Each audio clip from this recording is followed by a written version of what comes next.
L'ordre public, je viens de l'évoquer, les moyens sont là, sous la coordination générale de gendarmerie, avec un retour à l'ordre public. Partout, nous avons connu des débordements inacceptables. Ce soir, je serai aux côtés de nos forces de l'ordre, en patrouille, pour m'en assurer. Ensuite, c'est évidemment l'accès à l'eau. C'est l'un des enjeux essentiels, l'une des grandes difficultés sur l'île. Nous avons une usine de désalinisation qui sera dans les prochains jours livrée grâce à une coopération avec nos amis espagnols. Plusieurs initiatives ont été prises qui nous permettront à partir du 20 d'avoir à nouveau de l'eau produite sur le territoire en quantité moins importante que ce qu'il y avait avant l'ouragan, mais ce qui permettra un retour progressif à la normale et nous y sommes très vigilants. Deuxième question. Est-ce que les entreprises guadeloupéennes... Nous allons accélérer et coordonner le déblaiement des rues, le déblaiement des maisons, le retour justement aux accès minimums aux infrastructures et la distribution d'alimentation et d'eau. Je précise, parce que ce sont des personnes qui sont au contact des services de secours et qui les coordonnent. Nous travaillons également pour que à la fois le téléphone et l'électricité soient restaurés. D'ici la fin de semaine, dans tous les points sensibles, l'électricité le sera. D'ores et déjà aujourd'hui, 50% des foyers ont retrouvé le téléphone et cela continuera à s'accélérer dans les prochains jours. Je viens de faire le point avec les responsables sur ces sujets.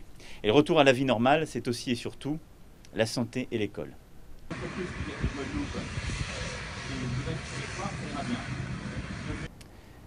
Parler des personnes, c'est aussi parler de la volonté qu'ont certains de quitter le territoire aujourd'hui de Saint-Martin pour rejoindre ou la Guadeloupe ou l'Hexagone pour souffler quelques jours ou quitter l'île.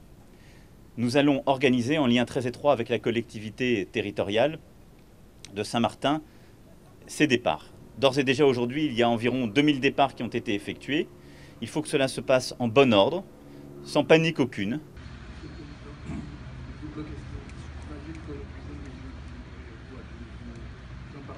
Un délégué interministériel à la reconstruction a été nommé hier, il m'accompagne, c'est M. Gustin, et je l'en remercie. Il restera, après mon départ sur l'île, il aura à coordonner l'ensemble des forces en présence pour évidemment accélérer le retour de tous les réseaux, eau, électricité, téléphonie, numérique, pour permettre avec l'ensemble des forces vives économiques de l'île, de la région, de notre pays, d'accélérer la reconstruction des bâtiments de vie comme des bâtiments publics, et de reconstruire les infrastructures de transport indispensables. Et à donner des réponses précises, parce que ce sont des personnes qui sont au contact des services de secours.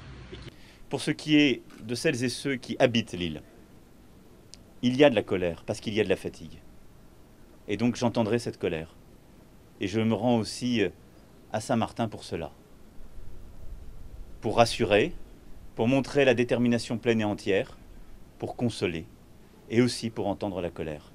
Parce qu'elle est là, parce que c'est normal, et parce que c'est mon rôle aussi d'accepter cela. Monsieur le Président.